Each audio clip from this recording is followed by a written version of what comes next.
Om Swastiastu. Umat sedharma yang berbahagia, berjumpa kembali dengan saya Igede Arum Gunawan, penyuluh agama Hindu Kementerian Agama Kabupaten Tabanan. Pada kesempatan yang berbahagia ini, saya akan kembali mengulas dan menyampaikan untayan-untayan ajaran Dharma sebagai tuntunan dalam menjalani kehidupan ini untuk mewujudkan kehidupan yang lebih baik. Pada kesempatan ini saya akan menyampaikan materi tentang acara agama Hindu. Dan materi yang akan saya sampaikan adalah upasana.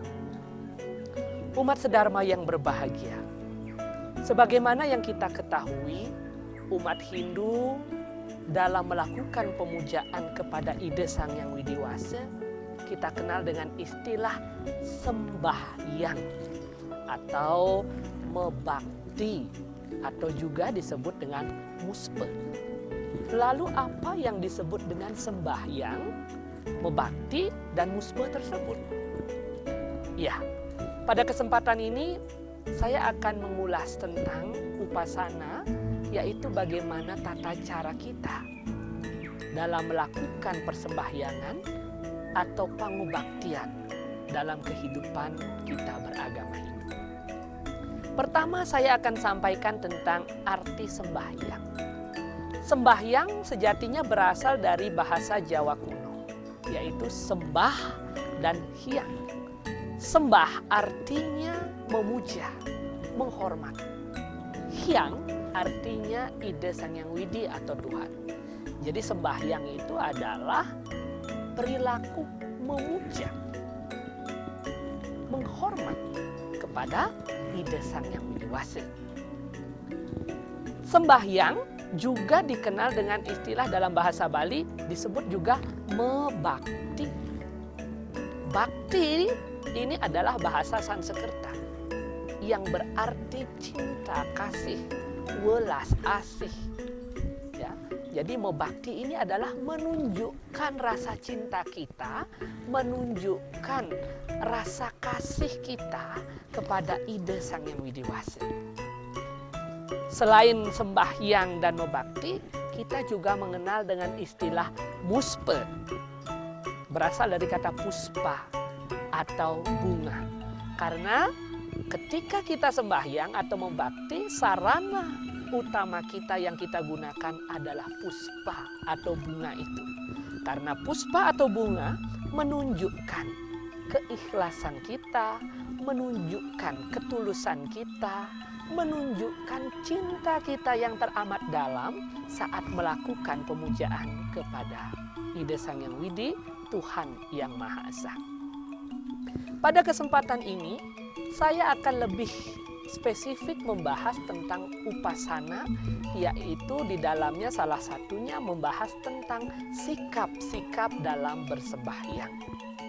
Nah, terkait dengan sikap ini, sejatinya umat Hindu sudah terbiasa melakukan itu. Namun ada beberapa kekeliruan dalam sikap-sikap tersebut.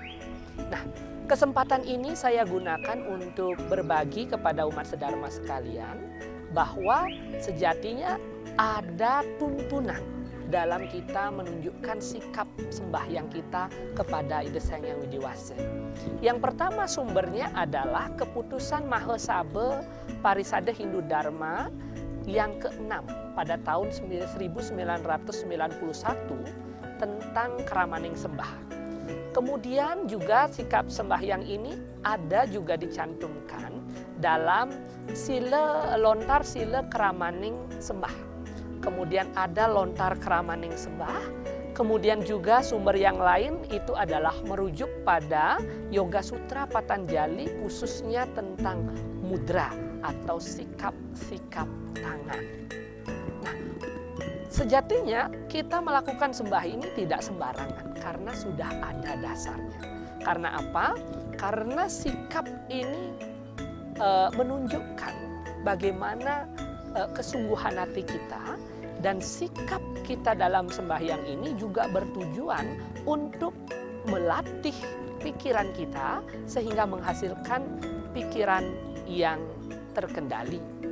Disebutkan dalam Yoga Sutra Patanjali, disebutkan mudra ca ga saiwa.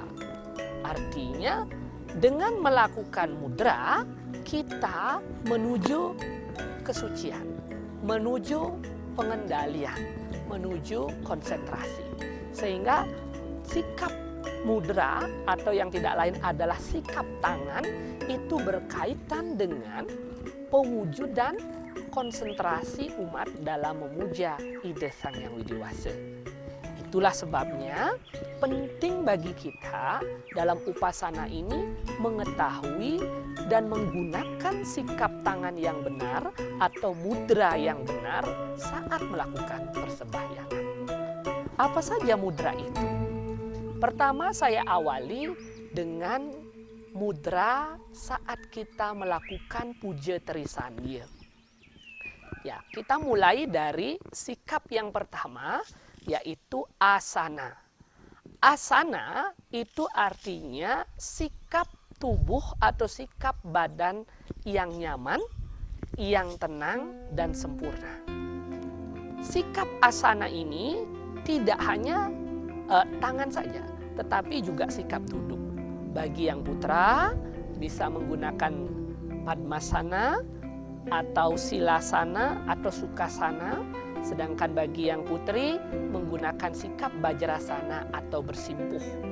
Nah, ini ke salah satu sikap duduk asana. Nah, bagaimana asana tadi dikaitkan dengan mudranya? Nah, bagaimana sikap tangannya begitu?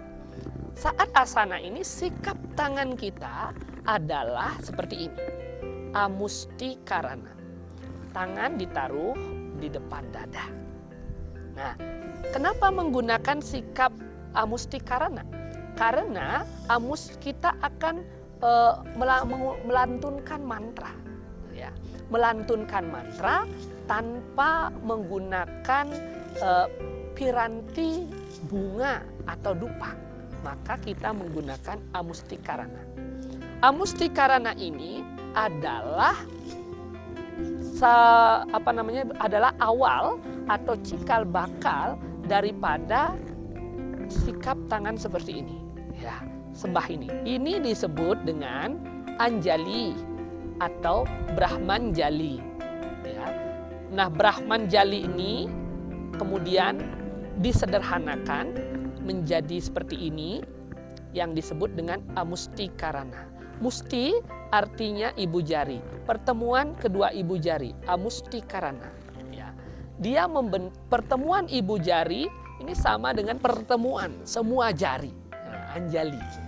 Jadi ketika kita mengucapkan mantra tanpa sarana kita bisa gunakan amustikarana atau brahmanjali. Nah, menurut keputusan daripada Mahasabha yang keenam tadi, ketika sikap asana kita gunakan amustikarana. Lanjutnya pranayama, kita masih menggunakan sikap amustikarana. Tangan amustikarana di depan dada, pranayama tarik nafas, tahan dan hembuskan.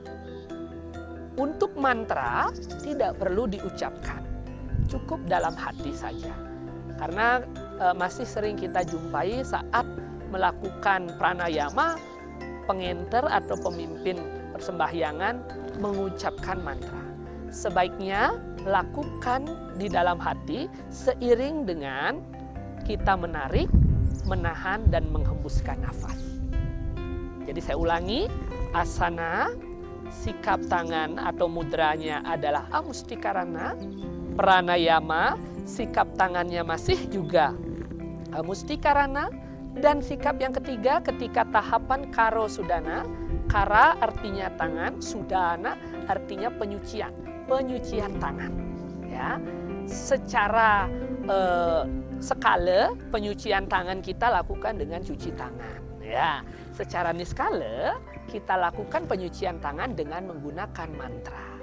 Nah, saat kara sudana ini kita mulai dari penyucian tangan kanan. Sehingga tangan kanan ada di atas. Kita ucapkan mantra Om Sudamam Swaha. Kemudian kita menyucikan tangan kiri. Nah, saat menyucikan tangan kiri, ya, tangan kanan tetap di tempat, tangan kiri bergerak ke atas, ya, seperti ini. Ya, dari saya ulangi, dari kanan bergerak ke atas seperti ini. Ya, niki kita lanjutkan setelah di atas tangan kiri, lanjutkan dengan mantranya Om Ati Sudamam Swaha. Semoga tangan hamba menjadi bersih dan suci. Setelah selesai mengucapkan mantra itu, kita turunkan kembali tangan kiri kita. Ya, turunkan ke bawah. Tangan kanan tetap. Jadi yang bergerak adalah tangan kirinya, tangan kanan tetap. Tangan kanan ini adalah purusa, tangan kiri adalah prakerti atau perdana. Jadi purusa itu adalah selalu cenderung diam, tenang. Prakerti dia bergerak karena prakerti atau maya inilah yang mengalami perubahan, yang mengalami pergerakan. Ya, seperti itu. Atman tetap tenang di dalam diri, sedangkan badan ini, prakerti inilah yang bergerak. Seperti itu filosofi dari kenapa tangan kiri yang bergerak bukan tangan kanan. Setelah selesai penyucian itu, ya, asana, pranayama, karosudana, ya, kita lanjutkan dengan puja trisanya. Puja trisanya, sikap tangan atau mudra yang digunakan adalah kembali amusti karana. Ya, amusti karana dari puja trisanya bait pertama sampai terakhir bait ke-6. Nah, saya akan lebih spesifik sikap amusti karana itu. Ya, sikap amusti karana itu adalah dengan tangan kanan mengepal seperti ini, ibu jari mengacung ke atas. Kemudian tangan kiri menyelimuti tangan kanan dan pertemukan dengan ibu jari tangan kanan. Nah, inilah yang disebut dengan amusti karana. Nah, filosofi dari sikap amusti karana ini adalah menggambarkan badan kita, menggambarkan tubuh kita. Tangan kanan sebagai purusa atau atman, dan tangan kiri prakerti atau badan stula sarira kita. Jadi atman ini dibungkus oleh badan kita atau stula sarira. Badan dan atman ini harus bersatu. Nah, persatuan badan dan atman, persatuan stula, suksema, dan antahkarana sarira inilah yang disebut dengan samyoga, persatuan. Atau kita kenal dengan istilah yoga samadhi.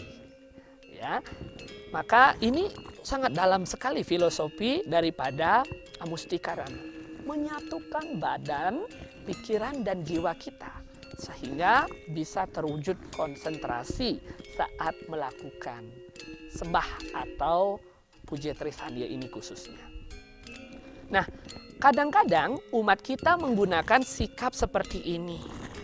Ya, saat trisandya menggunakan sikap begini. Ya, ibu jari bertemu, kemudian telunjuk kanan bertemu menjadi satu. Nah, sikap ini disebut dengan Dewa Pratista. Nah, sikap Dewa Pratista atau mudra Dewa Pratista ini hanya digunakan oleh beliau yang sudah menjadi Dwijati atau Sulinggi. Kita Sang Walaka tidak menggunakan itu. Baik umat sedharma yang berbahagia, itu tadi sikap saat kita melakukan trisandya. Akhirnya saya akhiri Dharma Wacana saya ini dengan menghaturkan Paramasanti. Om Santi, Santi, Santi. Om.